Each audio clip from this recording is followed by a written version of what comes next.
8:35, estamos de vuelta aquí en Pauta de Análisis ya con nuestro panelista de día martes, Cristian Valdivieso, director de Criteria. ¿Cómo estás, Cristian? ¿Qué tal? Buenos días. Muy bien, gracias.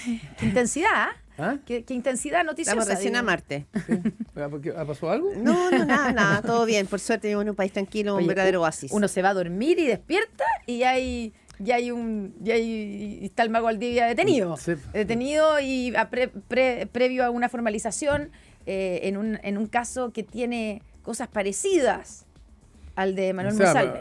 La historia, el cuento parecida. es muy bien similar, efectivamente. Restaurante peruano, pisco sour. El lugar, lo ingerido, lo tomado, lo sucedido, bueno. No sé hasta dónde esto ya empieza a mezclarse con la farándula y quién sabe qué te iba tipo a decir de... eso, qué tipo de... antes de entrar como al tema más de fondo, y son varios los cientistas políticos que vienen hablando hace un rato de la farandulización de la política. Esto es claramente una situación grave. La acusación en contra de Manuel Monsalve es una acusación gravísima, la peor que puede tener. Además, un jefe de seguridad del país. Y no solo penal, insisto, también hay un informe de inteligencia, porque haber saltado la ley de inteligencia, el hombre a cargo de la seguridad del país no es poca cosa. Pero también yo creo que estamos en un punto, ayer como que veía las noticias y siento que estamos en un punto en como que ya pasaron 3 taxis, uno de esos taxis podría ser, siguiendo las cámaras. Algo, ¿qué nos está pasando? Porque la verdad es que será el impacto de una noticia de esta envergadura la que nos tiene como... porque uno habla con esto con la gente, o hay radios que reciben llamados y reportan como quién podrá defendernos, como que realmente esto ya es como la caída total de todo. ¿Qué pasa ahí? La caída del Imperio Romano. Sí, completito, como eso, como la caída, exactamente. No éramos sí. el Imperio, pero éramos la joya de América Latina. Sí, no y somos, de repente nos desarmamos completamente. Sí, con suerte yo creo que anillo de lata. Claro, estamos todos bien en estado de shock con lo que está sucediendo. Pero al mismo tiempo, efectivamente, Claudia, yo creo que parte de la dinámica perniciosa de todo este juego que hay es que al final del día vivimos una lógica de denuncia, de contradenuncia, de investigaciones judiciales, de búsqueda de las pruebas, de los medios orientados a encontrar a los responsables, a los culpables, de qué medio golpea al otro medio. Y la agenda de la sociedad, de la ciudadanía, no pasa nada.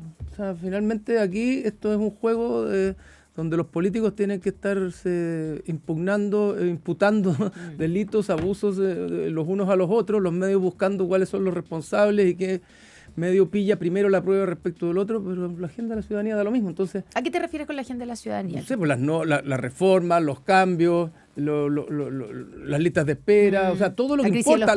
La crisis de los hospitales, la seguridad, el crimen organizado, el tren de Aragua, o sea, todo lo que de verdad importa y lo que debería estar abocada la clase política, no existe. O sea, ustedes creen que el día domingo próximo, sábado y domingo, vamos a ir a votar para... mejorar la seguridad del país, claro, para que tener mejores pensiones. Claro, o vamos a ir a votar por quién es más lindo y quién es más honesto. O sea, nosotros suponemos que los políticos que se presentan son gente que da por sentada una cierta base de honestidad. Entonces nosotros votamos por sus programas, por sus ideas u otras cosas.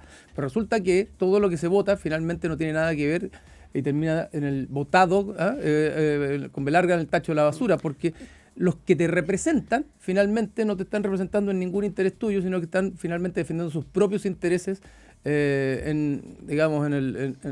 Ahora eso quiere decir que hay una élite y perdona Connie, que hay una élite que es el mundo de la política, que también estamos hablando de abogados, como el caso Hermosilla, del Poder Judicial, donde se descubrió una trama, que significa jueces destituidos. Estamos viendo entonces una situación de las élites que no tienen como ninguna noción respecto de lo que está sucediendo en la ciudadanía, como que vivieran en otra frecuencia. No, yo creo que tienen nociones, pero les da lo mismo. Muchos de ellos. Es decir, si había algo que, más allá de todas las consecuencias negativas del estallido social, ¿verdad? Pero si había algo, comillas, que se discutía y que se había aprendido, es que esta era una sociedad donde había mucha desigualdad y que a veces la desigualdad podía ser discutible si era económica o no, pero sí había mucho consenso que había una desigualdad de trato, había una desigualdad de acceso a la justicia, había una desigualdad en la lógica del poder. Los que tenían poder podían hacer muchas más cosas, ¿verdad? Y por fuera del marco de la ley de lo que podía hacer la mayoría de la gente. Eso parece que no existe, ya da lo mismo. Tenemos la historia del subsecretario, tenemos la historia de ciertos empresarios, ¿verdad? Pero tenemos una denuncia ahora también contra la Reinvial, o sea, hay varios temas dando vueltas. Está todo dando vueltas, ¿te fijas? Entonces como que me parece que no aprendimos nada y como que si algún susto nos dio, ese susto parece que se anduvo diluyendo rapidito.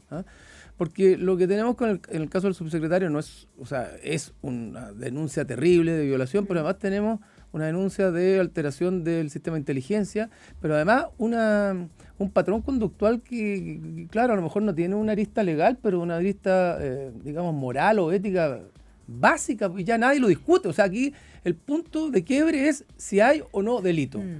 Pero casi no importara que el hombre encargado de la seguridad da lo mismo, cuánto se haya tomado, me da lo mismo, pero no estaba a cargo de lo que tenía que estar a cargo. Un fin de semana como ese. Había dejado de lado a sus custodios, ¿verdad?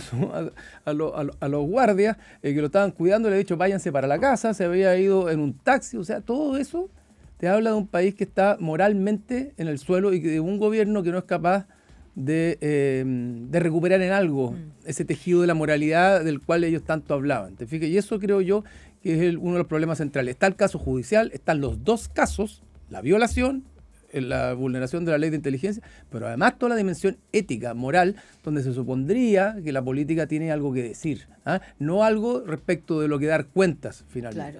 Claro, porque se puede decir que antes de la supuesta violación y de lo que haya pasado ahí, de ese delito gravísimo del que se le acusa a Manuel Monsalve, antes de eso ya estaba todo mal hecho por parte del subsecretario. O sea, aquí no es solamente si es culpable o no de un delito gravísimo, ¿cierto? Sino que previo a eso, toda la conducta previa, y para qué decir después, es reprochable. Todo. Sácale. Más allá de que sí hubo, si es delictivo o no. Exacto, sácale las cosas, las imputaciones. Sí. Se va de copa, anda solo por la calle. El fin de semana. El fin de semana donde se había hablado de que tenían que salir los militares a cuidar la infraestructura crítica porque se definía como el fin de semana más riesgoso. XXL y por lo tanto cada día mucho. XXL y toda la pura. Bueno, entonces, y después de esto se toma un avión, ¿verdad? Pasan 24 o 48 horas donde el presidente y el gobierno sabían lo que había pasado.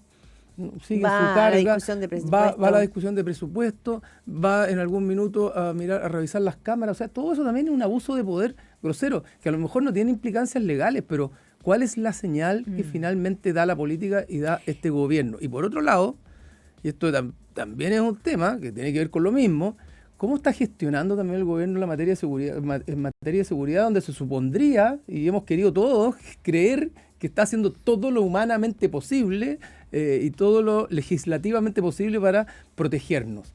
Cuando el ministro, porque en ese minuto Monsalve era ministro subrogante de justicia, de seguridad, está en lo que está, y el presidente Boric, que es el presidente responsable en un sistema presidencial, no tenía idea dónde estaba su ministro del Interior.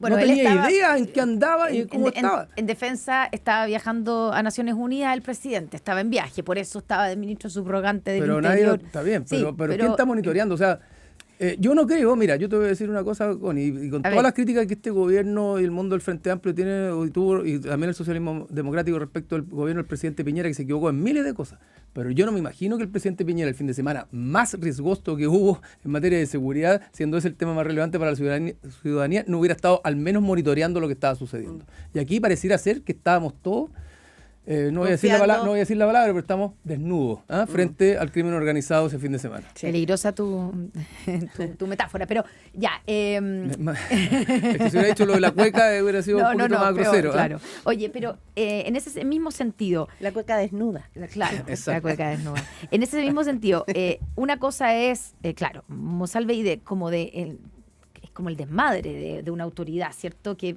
es probablemente lo que más produce cierto impacto. A todos quienes veíamos a Manuel Monsalve como siempre tirábamos la talla del empleado del mes, porque realmente ha sido y era uno de los más destacados en el gobierno en general. ¿Cómo has visto y cómo te explicas la reacción del presidente Boric? Pasando por lo que ha hecho públicamente, o sea, esa conferencia del viernes, y Carolina Toá, que fue la primera que se entera y que la han criticado por la lentitud en que se toma la decisión de que renuncie Monsalve. ¿Tienes alguna explicación o cómo explicas la reacción del gobierno? A ver, mira, yo creo que frente a las crisis hay como tres momentos. Uno, los hechos. ¿verdad? Lo que sucedió. Y los hechos después viene la interpretación de los hechos, ¿verdad? ¿Qué pasó? ¿Qué pudo haber pasado? ¿Qué hipótesis tenemos? ¿Cómo gestionamos? Y después viene la acción, ¿verdad? Comunicativa, de direccionamiento, de órdenes, etcétera.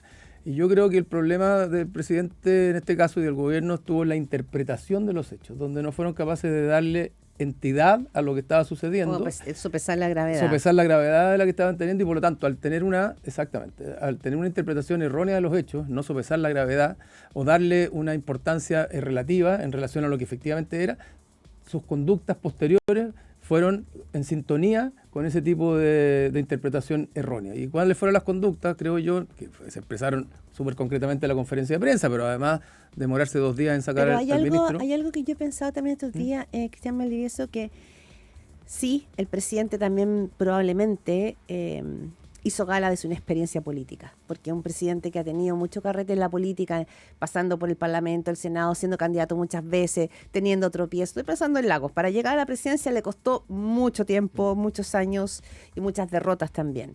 Y quizás cuando uno llega ahí, llega un poco, uno rápidamente entiende, así como los periodistas sabemos dónde está la noticia, cuando uno escucha, dice, aquí está, en esta frase está, aquí no, aquí botón rojo. Quizá esa falta de experiencia eso no te permite, digamos, desde la experiencia, es decir, aquí está lo grave. Pero no hemos dicho nada respecto de que acá hay un subsecretario que guardó esta información en su cajón durante casi 3 semanas, que se juntó con la PDI a plantearles que tenía algunas dudas respecto de si que había perdido la memoria y nadie más sabía que estaba pasando eso. No hemos puesto el reparo respecto del actuar del propio Manuel Monsalve, no solo de la acusación grave de violación, no solo la falta de escolta, no solo que se tomó los pisco sour, no solo que era un fin de semana aquí que no llegó a trabajar. No solo eso, sino que él tuvo esa información en resguardo para sí mismo sin alertar a su gobierno. Bueno, nosotros no lo sabemos, lo que sabemos... Pero lo que sabemos es que no alertó. Sí, claro, eso es lo que sabemos. El presidente Boric dijo varias veces en la conferencia del viernes pasado que el supuesto... Cuando él se lo dijo. Cuando la ministra Toá se lo dijo el martes. Por eso, no especulemos. Lo que sabemos es que no alertó antes. Eso es lo que suponemos. Pero lo que sí sabemos, y eso vamos a los hechos, es que esto se lo informó 48 horas antes al presidente de que el presidente tomara una decisión. Sí. Y la decisión de la salida de Monsalve, que la comunica el propio Monsalve, se produce, digámoslo como fue, producto de una noticia que decía que estaba acusado de verdad de violación. La portada de la edición de la segunda, de las 12 del día de ese Entonces, jueves. De nuevo, creo que la interpretación de los hechos fue una interpretación donde se le quitó gravedad a la situación y eso desarrolló, ¿verdad?, después una seguidilla de errores comunicacionales, de gestión, como mandarlo, ¿verdad?, a Concepción en el avión, la seguidilla de errores comunicacionales, producto de una mala interpretación. Y yo creo que la mala interpretación de los hechos, entre otras cosas, tiene que ver con que el gobierno sigue sobreestimando la condición, digamos, no voy a decir moral, pero de buena voluntad de sus equipos. Es decir, esta es gente buena, ¿verdad? Y que, por lo tanto, a veces los protocolos tienen que ser un poco más flexibles porque en el fondo de su ser es gente buena porque los malos están en otro lado. Y cuando tú empiezas a estructurar la lógica del mundo desde esa perspectiva de buenos y malos, de los que estamos por el lado del bien y los que están por el lado del mal, tiendes a caer en estos errores porque al final del día no somos todos ni santos ni diablos, somos una mezcla de cosas y por eso es que es tan importante la lógica de los protocolos. Y este gobierno tiende a saltarse los protocolos porque muchas veces piensa que ¿por qué vamos a ser tan duros, verdad? ¿Por qué no le vamos a permitir que vaya a Concepción en el avión de los carabineros si es que efectivamente él probablemente fue víctima de algo que le pasó también? Entonces ahí está el problema. Y lo mismo pasa con los protocolos comunicacionales. El presidente cree que tienen que ser transparentes, principio que uno puede compartir. El punto es que la transparencia no puede ir acompañada de digamos, la improvisación, la irresponsabilidad y la incapacidad de verdad de haberle tomado el peso a lo que estaba sucediendo. Y creo que termina instalando el problema dentro de la moneda y dentro del mismo sillón presidencial, porque hoy día el problema lo tiene el presidente. Y creo yo, de alguna manera, que está en un zapato chino, porque está muy amarrado con Carolina Toá, que hasta donde sabemos, ¿verdad?, fueron los que manejaban la información y no se la transmitieron al resto del comité político. Y eso genera una tensión tremenda dentro del Palacio de la Moneda. El viernes le contaba a Connie ayer, varios dirigentes, algunos, un par de dirigentes del Partido Socialista, con hartos años en el cuerpo, se tomaban la cabeza y decían, pero pero esto es el desgobierno, porque además el Partido Socialista se enteró por el diario la directiva del Partido Socialista se enteró por la segunda. Igual reaccionó más rápido que el gobierno. Redactó el comunicado entre Camilo Escalona y Paulina Bodanovich en una mesa rápida, diciendo... tomaron rápida decisión de suspender, o sea, sabían rápidamente cómo actuar y cómo finalmente aislar el caso sacándolo del partido. Pero el gobierno no es que no sacó el caso de la moneda, sino que lo trajo, lo envolvió y lo abrazó y le dio besito. Y entonces me pregunta si tiene que ver como con si hay un descontrol o eso ya sería exagerado respecto del manejo que ha hecho el presidente, el manejo que ha hecho con la ministra del Interior y que ha hecho todo el gobierno, porque la verdad es que ayer uno veía y era un tropiezo tras tropiezo, muchas versiones, muchos voceros, como que siguen en el error. Yo creo que no hay un buen manejo de la crisis porque hubo una interpretación errónea de todos los hechos y cuando tú interpretas erróneamente la situación, tomas decisiones equivocadas. Entonces hoy día tenés 10 voceros que se contradicen entre sí. Siguen y donde hay muchas vocerías que finalmente se están defendiendo legalmente de alguna manera. Es decir, yo no me enteré, me hubiera gustado saberlo antes, yo sí le avisé a la PDI, yo no le avisé a la PDI, primero le avisé a la ministra. O sea, es un nivel de descontrol comunicacional total porque la crisis no está siendo bien manejada, insisto, porque los pilló absolutamente con la cueca desnuda y con una interpretación errónea de los hechos. Y de nuevo, creo yo que la interpretación tiene que ver con que tienden a interpretar o a sobreinterpretar positivamente el actuar de los propios, ¿verdad? Y a sobreinterpretar negativamente y críticamente el actuar de los otros. Y eso te lleva a la lógica de pensar de que es que no puede haber sido tanto, es que debe haber sido víctima, es que démosle un espacio de tiempo, es que hay un momento. Y así no se gestionan las crisis en ninguna parte, porque tú puedes ser absolutamente inocente de alguna prueba que se te acuse, pero en ninguna parte del mundo, en una empresa que haya alguien acusado de violación, no lo hacen a un lado en el mismo momento en que eso se produce. Después mostrará su inocencia y será resarcido, ¿verdad?, en las imputaciones injustas que se hicieron, pero lo primero es lo primero. Y en ese sentido, Cristian, porque esa explicación tuya es también es una buena explicación para lo que pasó el viernes con esa conferencia de prensa eterna, etcétera.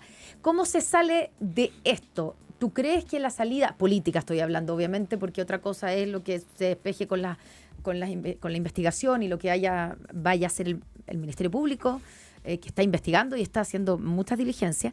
¿Es necesario o va a ser inevitable un cambio de gabinete para superar esta crisis? Y junto a eso, ¿Carolina Toá va a tener que salir del gobierno pensando en que es el fusible antes de llegar al presidente? A ver, yo creo que todos los ministros tienen que ser fusibles antes de llegar al presidente. Y la pregunta, al final, creo yo, es si el gobierno quiere recuperar en algo una suerte de agenda de lo que le queda a su gobierno. Porque si no hace nada, ya no estamos a 3 años del término del gobierno ni a 2 años del término del gobierno. Estamos a 1 año y las elecciones están a la vuelta de la esquina y por lo tanto el gobierno con esto se pone el traje de pato y se pone cojo pero directamente. O sea, queda absolutamente incapacitado de mantener ninguna agenda porque toda la agenda va a ser estarse defendiendo permanentemente o esperar que venga un conflicto, un problema en la oposición, pero como tener la agenda... El problema es cómo sigue gobernando. No va a seguir gobernando en nada. Entonces, desde esa perspectiva, evidentemente el presidente tiene que dar, después de las elecciones, un golpe de timón para permitir salir del problema en el que está. Y creo que ese golpe de timón no pasa solo por la ministra, sino que pasa por posiblemente otra gente dentro del gabinete, porque la tensión que hay adentro es muy, muy grande y el presidente tiene que descomprimir esa tensión, porque si no, le llega directamente a él. Ahora, ¿cómo se sale de estos problemas? Normalmente, asumiendo y diciendo la verdad. Pero la pregunta es si es posible decir la verdad. Y si esa verdad termina teniendo implicancias legales que terminan siendo muy complejas para la institución presidencial que es la presidencia de la República. Entonces, es un tema complejo y al mismo tiempo veo muy amarrados hoy día al presidente y a la ministra del Interior. Y el presidente tiene que ser capaz de soltar ese nudo. Él tiene que liderar. Claro, como soltó a George Jackson en algún minuto. Exactamente. Cristian Valdivieso, muchas gracias por este análisis de martes, como cada día martes aquí en Pauta de Análisis. Muchas gracias a ustedes. Gracias.